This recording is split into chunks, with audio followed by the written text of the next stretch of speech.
Welcome to another episode of The Last Word on Rugby. We are back. I think most of you have recovered by now after Ellis Park and what happened in that second half in the Boks versus Australia first test. We are not going to dwell too much on that. We have a lot on our plate today. Jam-packed episode of another Springbok test, and then we can't wait for the Women's World Cup and the Springbok women to open their account this weekend as they take on the world, looking to progress through that tournament.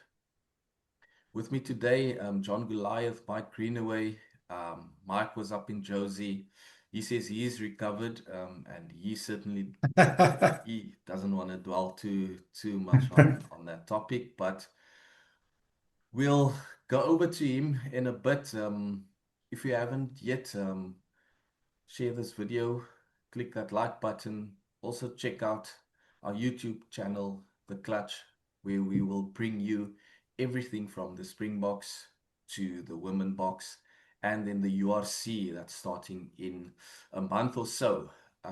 Mike, quickly, in your words, Yeah, what yeah. went Look, wrong? guys, what went wrong there is the Springboks were seduced by their own brilliance in that opening 20 minutes. It was sublime rugby. No one could quite believe it. It was almost perfect rugby. Then they slipped out of their systems. They forgot to stop doing the hard yards. To swap over into cricket parlance, they were then trying to hit sixes off every ball. Um, and I mean, there's a combination of things. It was that, okay, wow, this is so easy. Let's just try and score tries with every time we touch the ball. Let's not worry too much about the set pieces. The lineouts went awry. But they also seem to run themselves off their feet. And I mean, it was quite funny, early in the week, Tom Wright, the Wallabies fullback, was quite open about talking about managing altitude. And he said, yeah, look, we understand that we've got to actually pace ourselves. And I mean, these are the visitors to Ellis Park. And the Boks play there all the time. And yet, I mean, that last 20 minutes, it was weird to see Springbok players Yeah. walking around with hands on their hips and sucking big oxygen there. They were tired. They exhausted themselves. So they got a lot of things wrong. And, they end up chasing their tails. They just look disorganized. And, Marnie Libok's been made a bit of a scapegoat because he's the fly half, he's the general. But really, I think the management got it wrong more than anyone. But yeah, look, I mean, okay, so maybe that's enough on that test because now we've seen the changes in the team. And I think Andre is the go-to man when their backs are against the wall. Andre Pollard in at 10. That ice cold Andre, he's going to go back to managing it quite conservatively, which is probably what they need at this point, coming back from a loss and also probably bad weather. But yeah, in a nutshell, that's what happened in Joburg. It was too easy in the opening 20 minutes and then they lost their way. John, just was it a bit interesting to see Rassie Erasmus do the Monday presser and then his team announcement on Tuesday? But we also heard from him how he alongside the coaches took the ownership of what went wrong, and sometimes it's so easy to blame the players and say it's this one, point fingers, it's that one, but it's good to see that despite everything, and he said he's hurting. He's feeling embarrassed. It's emotional. It was an emotional week as well. But good to see the coaches also taking ownership of where they feel they went wrong. Yeah, he took a lot of responsibility this week. If you look at the press conferences, he had one on Monday. He had the team announcement. So 2 of the 3 days which they had media, he was there fronting up And he mentioned on Tuesday at the team announcement that the coaches could have maybe helped the players on the field Mm. a bit better during those chaotic moments in the second half. I think a big factor was Sia Kolisi, Peter Steph the Toy, and Mm, Marco Woodstad, and those guys who were fantastic in that first 20 minutes. I mean, it was some of the best rugby we've seen the box Yeah, play this year. Probably the best 20-minute stretch where they were so clinical, everything was working. And when those guys went off, there was sort of that experience vacuum. And also the balance of the loose trio at the time also contributed to them losing a lot of ball at the breakdown. I mean, Fraser McRae was magnificent, but to lose 17 balls, to turn over 17 balls, that is criminal in Test rugby. I mean, mm, that then goes, that has then a knock-on effect in terms of your territory, mm, in terms of the penalties you concede. So it was basically a snowball effect. But I mean, credit to the Wallabies guys. They came here and they were just magnificent. I think their lineout was probably the key area. A lot of people look yeah, at the breakdowns and I mean they were very good there. But for me, where it went awry was the lineouts. That is the Boxers' biggest platform from where they yeah, attack from. Because they either maul you into submission or they've got these strike plays, and we know these yeah, trick plays as well. But if you take that away from the Springboks, you basically cripple them, and we have to give mm. the Wallabies a lot of credit for Yeah. that. yeah, And just sorry, Leighton, if I can just come in there on the lineouts. We talk about Rassie Erasmus being so smart, and he is. But Joe Schmidt, I think, showed some great innovation there too. I mean, their tactic of the quick lineouts, of throwing it in Yes. skew, because the World Rugby new law on lineouts is if the opposition doesn't contest your throw, you can throw it skew straight to your yeah, guy. And they did quite a lot of that, which is a nifty trick. So yeah, I think we saw two of the great rugby minds go up against each other, Rassie mm, Erasmus and Joe Schmidt, and Joe gave as good as he got. In fact, I think he actually won that little chess battle there. Round one to Joe. yeah. 10 changes, guys, to the starting side, not even to the match day squad, but to the Mm, starting side alone. 10 changes. mm, Um, Backs against the wall performance needed from the box. But do they have, and I'm asking this question again, do they have the mm, rugby in their legs and the physical rugby in their legs to mm. go and dig deep at what could be a very muddy Cape Town Yeah. stadium? Yeah. Sorry, guys, can I just come in with a little bit of a caveat here to that? Remember, I was talking about how exhausted the Springboks looked. Mm, And look, I mean, I know they've got fantastic conditioning experts, but all we heard about the week before the Ellis Park test was that how hard their yeah, conditioning camp yeah, was. All those players said, "Wow, we've never had a workover like that." And I wonder if they didn't have it didn't. The problem was they had too much time on too their much. legs. They Yeah, Mhm. and maybe they should have tapered off a bit sooner because they look finished. Yeah. yeah, So And maybe they'll be better off this week. there's no, I think also there's no sort of replacement for 80 minutes of rugby Mm, in terms of being rugby fit. You can be running fit. yeah, Uh, and I know the boxers intensity, the training sessions are on another level.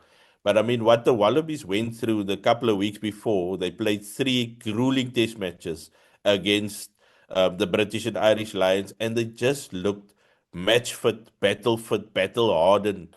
mm. And for me, after maybe the shock of the first 20 minutes, that was maybe the key to in sort of the next 60 minutes of the match.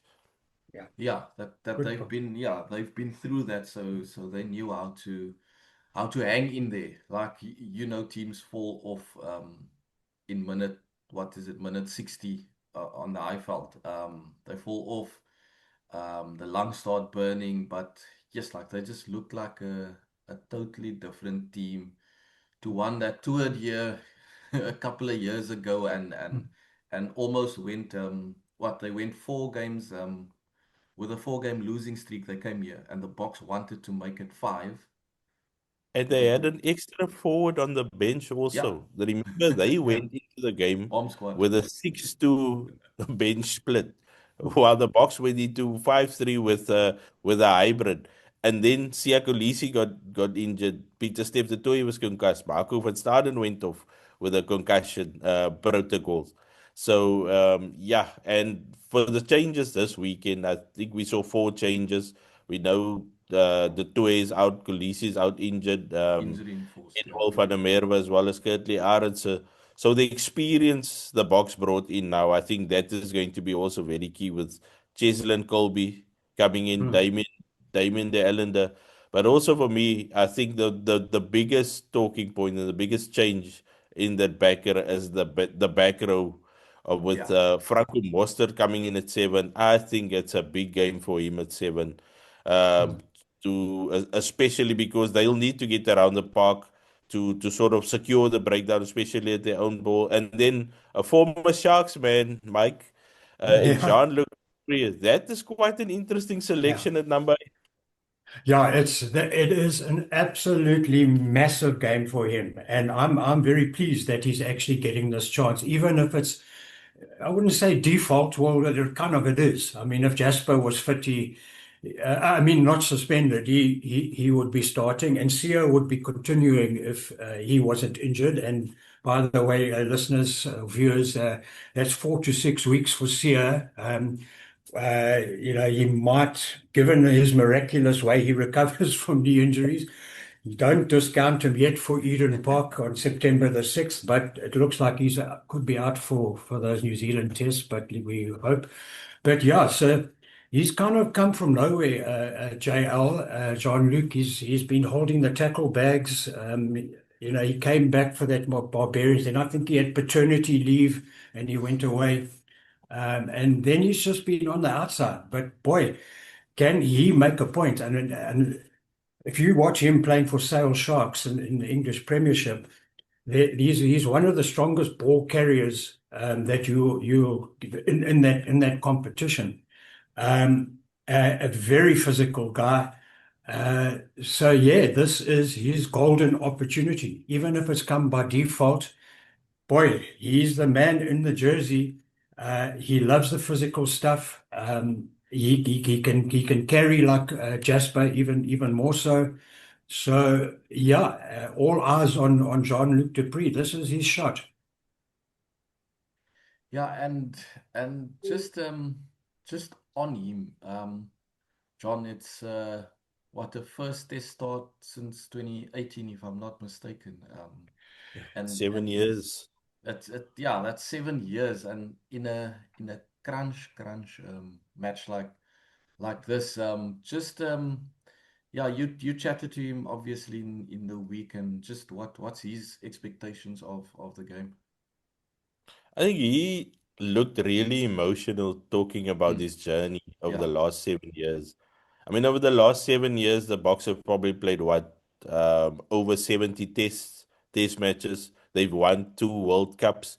He's only played 14 of them. So he's been basically a bit part player, part of the sort of, he's not even in the second fringe, he's in the third fringe. So this for him, I think, as Mike said, is a massive opportunity. He sort of alluded to the fact that he doesn't think he's going to feature at Eden Park because we all yeah, know the Springboks, they plan ahead. I yeah. think the defeat, though, at Ellis Park put a wrench in It those shook things up. plans Yeah, in terms of what they want to do because Rassi mentioned that a guy like Morne Krapis was going to start maybe at in Cape Town this weekend, and it's not happening yeah, with Grant Williams, the number one, again put in with Andre Pollard. So I think this is a massive match where a guy like Jean-Luc can also maybe stake a claim for Eden Park to be that mm, starting number 8, especially now with Stia, who I thought was brilliant in that first 20 minutes in the number 8 jersey, but especially now with Sia touch and go, and I think it's more go than touch at this point. So he can basically stake a claim and say, "Look, you guys, I want that number 8 jersey for Eden Park." Give me the ball, I'll run with it. So Yeah. it's a big game for him. And the fact that he said on Thursday, Wednesday, just that his mind is such a powerful thing, and where he was thinking, should I give this up? Should I give up this Springbok dream? It's you hardly hear that from players, eh? They just it continues to go. I'm grateful for this opportunity again. I'm It grateful, was but it was it was lovely yeah, honesty. like you said, he came across as very emotional. He's gotten another opportunity again. So in that sense, getting to play again for the Boks in Cape Town, trying to stake a claim for that Eden Park test, his game will be massive, massive. There's a couple of other guys who maybe on the fringes, who are on the fringes. They will need to produce massive games, not to just win this test, but to stake a claim for that Eden Park test. Because I mean, come on, everyone, the three of us sitting here, if we were in our prime, we would have wanted to play against the All Blacks there. So every other Springbok I never had would a want to prime, stake to a be claim honest. there. But but for me, and I think, it's difficult to criticize Rassie in terms of his planning. We've seen these plans before, planning ahead. Mm, He's won two World Cups because of that planning ahead. But for me, is there sometimes a case that if you know you are going to play at Eden Park, the team has already been said, Mm, okay, this is the plan, you're gonna play at Eden Park. Do some of the guys maybe get a bit complacent yeah, when they I'm run out already there. at Ellis Park against the Wallabies? I'm already there. It should not be the case, and it hasn't been the case in the past. Mm, But wasn't mm, that maybe a case of, my name is penciled in already? So I'm still gonna play here, but I'm maybe not gonna be at my best because I'm actually saving myself for Eden yeah, Park. mm, So that is something also we have to consider about this performance, because I mean, even there's a lot of positives from that as well, because I think if the Boks actually took their chances every time they got into the Wallabies yeah, would 22, have been gone. we would have been sitting here and mm. praising a 50-60 Yeah, score, Yeah, but that yeah, wasn't the case. So yeah, we have to go back to saying, okay, was there some complacency as well? yeah. If I can add to that, I know it's a different era, the late 90s. Nick Mallett and Gary Teichmann's team that equaled the world record, 17 consecutive victories against tier one teams. Uh, their policy was you pick the strongest possible team every single game, and the only time someone gets replaced is when he's injured. Zero rotation. Okay, I know this is the other extreme to what Rassie's doing, and Rassie, of course, is trying to build depth because he's very much World Cup orientated. But I do think there is something in fielding a team, a core of a team, week in, week out, so that you get that cohesion going. But yeah, look, I mean, Rusty's won two World Cups. You know, it's hard now to suddenly be severely critical of him. They lost two games last year by 1 point, and won how many? So, I mean, a huge amount. And now they've lost one. So let's maybe keep the daggers holstered and until we see how they go in the yeah, next few games. But I do think sometimes you need a core of the team to stay the same. yeah. Guys, it's I think the Boks will need to do the talking on Saturday. I think they've had a week of recovery, well, half a week still, but they've had a week of recovery in Cape Town. They've hopefully buried that demons and ghosts of Alice Park. I'm feeling it's going to be a grinding, muddy affair here to DHL Stadium. They recently reseeded the field. They've used UV lights to try and get the field in a good shape. Rain has been coming down. It's going to be a rainy day, I think, on Saturday morning. Um, and then hopefully by the afternoon it will be clear, but the field will still be wet and muddy. I don't predict a very high score from my side. I thought Ellis Park was going to be the high scoring affair on the Boxers side, but obviously it was for Australia. So my guess would be that it's going to be a very tight affair with the Box taking it, I think, by about 5 to 7 points. That's how close I'm going to Mm. call it. John, I don't know Yeah. which way you are going to venture with this. Yeah, I think we all stuck our neck out, and it was basically last week just a question of how many or how much they're gonna Mm. win by. This week I think it's gonna be close.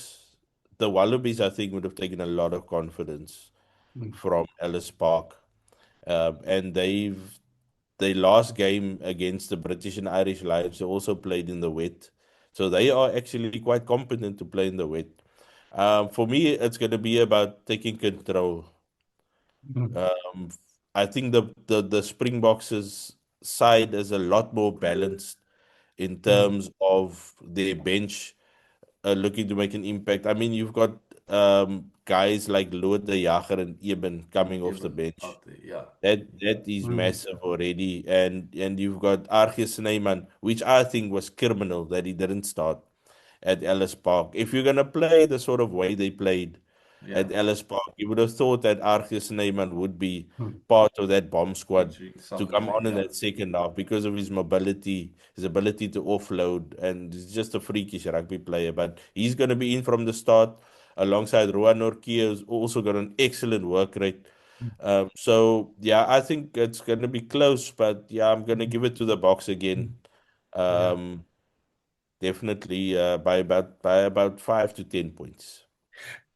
Yeah. The way I see it, guys, still the Springboks are the stronger team. The Springboks allowed Australia into the game at Ellis Mm, Park by moving out of their structures, losing their way, losing focus. Um, I think this week a correctly focused Springbok team that sticks to their game plan, yeah, and shuts Australia out, shuts them down. I mean, they gifted them, I think it was within 3 or 4 minutes, they gave them 14 points for free with intercept passes. They just got carried away. Um, so no, I think the Boks now, wow, back to their DNA. Um, just look at that backline, guys. Willie Leroux comes back. He's got 100 caps. mm, You've got Damien de Allender comes back, and he's in his partnership with Jesse. I mean, and Damien, what he must be 80 odd caps by now. I'm guessing. Cheslin back. I mean, he's on more or less the same. And Andre back at 10. So you got Villy at 15, Andre at 10, and that Damien, Jesse, and Cheslin. Suddenly, it is a hugely experienced backline that has yeah, played in World Cup finals, who know how to play this grinding game that it's probably going to be down in Cape Town. yeah, So like I say, if the Boks now play to their DNA, they should be too strong for Australia. I don't agree with you. It's not going to be 20 points or whatever, but maybe 7 or 8 points. I think the Boks will get home by. yeah. That's some good buck predictions here, and we would all in South Africa would like to see the Boks go back to that grinding game where they tear down the opposition with their forwards and then look to take it out back and have the likes of Cheslin Colby, Kanan Boody, who's stepping in on the wing, get their run going. Um, but enough of the box. We've been focusing on them quite a lot, but another Springbok team will be opening their Rugby World Cup charge against Brazil on Sunday, and I'm fairly excited for that match because there's been some massive developments over the last couple of seasons within the Springbok women's side. They're playing an exciting brand of rugby with their backs, but if you look at how their forwards have been going, they've got that Springbok blueprint, that DNA. They've almost got it down to a T in terms of what the forwards produce. for the backs. It's certain small things in the back on the backline side that they just have to sharpen up to really be the power that they can be. And on Sunday they're facing Brazil in the opener. From there it's Italy and then France, guys. So what do you want to see from the Springbok women? I'd like to firstly just nail down that quarterfinal spot. That I think that's their first target that they are looking at. I think it's going to be the way the sort of the way they've played, especially over the last two games against the Black Ferns. It's kop skiet en donder. That is their MO. That is how they operate. They've That got sounds like Swiss. a big pack of forwards who absolutely pick and drive, run brilliant angles, but they just use their power. They've got a good maul. They even maul from quick taps. So for me, that is their MO and their biggest strength. Mm. What I'm worried about is their wide defense. When teams sort of go wide on them, they are very vulnerable. Mm, I think it's gonna be because maybe I don't really know if it's a system issue, it's a player issue, but it's something they need to fix. If yeah. they can beat Brazil, which I think they will do, then it's a big match against Italy. They lost Mm. to Italy by 4 points last year. If they can get that under the belt, beat Italy, they in the Mm. playoffs. I mean, France are much stronger than the women's Yeah. box. So I think for them, if they can make the playoffs, that would be fantastic. And we all know Mm, anything can happen in the playoffs. yeah. Look, folks, if the Springbok women lose to Brazil on Sunday, they might as well come home. It'll be an absolute disaster. Um, don't get me wrong, I'm all for our ladies, but what I'm saying is Brazil are about 12 points, 12 positions behind the Springbok women on the log. Yeah. They are way at the bottom of the world rankings, and they are way behind the Springbok women in terms of their team development. I mean, they started women's rugby, I think it was 2005-ish. They got it going in Brazil, and then they stopped for 12 years. It fell apart. They've only been playing again since 2019, and they've only played like about five internationals. So they are right at the bottom of the ladder in terms of rugby development. Um, their strength, from what I'm understanding, what I read, is that they've got a backline there where they have four or five of the Brazil Sevens team in the backline, and the Brazil Sevens team is pretty strong, and they beat the South African ladies Sevens team quite regularly. So, how I see it is the Brazil women's strength is their backline with their sevens players, and their forwards are quite weak. And the Springboks are kind of the opposite, although the backs aren't exactly useless. But it's basically the Springbok women's forwards versus the Brazil women's backs. And then can be only one winner there Yeah. because if the Springbok women get on top, and they will, the Brazil backs won't get any balls. So it should be a comfortable win for the Bok ladies. And as I say, if they lose this one, wow, it's a disaster. But they Yeah. won't. The the the great thing about the women box and that's where Swayze and his coaching staff should get the plaudits for it is that they are very versatile. So they can play an expansive game that we've seen them do.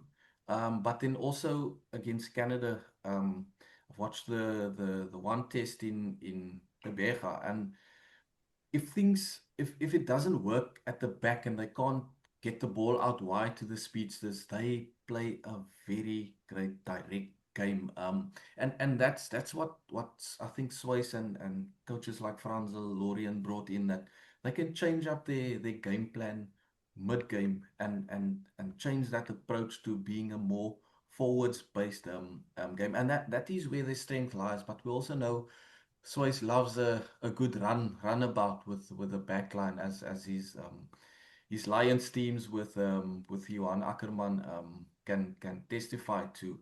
So that adaptability, first of all, will be key. So if they can't on Sunday get their backline going against that Brazilian backline that you just mentioned with their sevens stars, that direct approach with players like Cindy Boy, Daniel Lochner picking up the ball, going route one, A1, straight up the field, sucking in defenders, and then trying to go out wide. I think with them being able to vary their plan, that's going to be one of their the arrows in their quiver for this Women's World Cup. And if they get things right on the day, we might see some very good games from the Springbok women. Yeah, for me, if I have to pick out a few players, I would say number eight, Azele Here, Mm, who is a fantastic ball carrier, yeah, and also the returning Vino BC at lock will add a lot, especially at line-out time. She's been out with a knee injury for a few months, and basically came back for these two matches against the Black Ferns. She hasn't quite been at her best full fitness, but I think if as we head into this tournament, she's gonna show just the quality because I think she's just a proper superstar in the women's game. Also, you talk about the ability to adapt, but there's also ability on the field to adapt with a Nadine de Roos who could basically play every position everywhere in in the the back. back line Yeah, from scrum half to the back division. I would personally like to see her in the number 15 jersey, if I'm honest, just for that decision making there at the back. mm, Sometimes it gets a bit chaotic as far as yeah, the Bok women are concerned. And you've got Unam Tose, who plays for the Bulls Daisies, who can actually fill that scrum half role because I also think a box kicking is better than Nadine Roos as well. So yeah, they've got options. They've definitely got the players, and now it's just about going to execute. yeah. No, you've been tuned into another episode of The Last Word on Rugby. Thanks for joining us for this chat. We are hoping for a better weekend for South African sports after the gloomy past weekend. But if it doesn't happen, there's more sport to look forward to in a couple of weeks' time. For now, that's all we have for you. Don't forget to subscribe to our channel, The Clutch, where we bring you the latest rugby news from the Springbok camp right through to the franchises in the URC. And then we will have some Curry Cup news soon as that log changes and we head into the playoffs of South Africa's premier domestic competition. Guys, thanks for joining again and cheers. See you next week. Cheers. All right.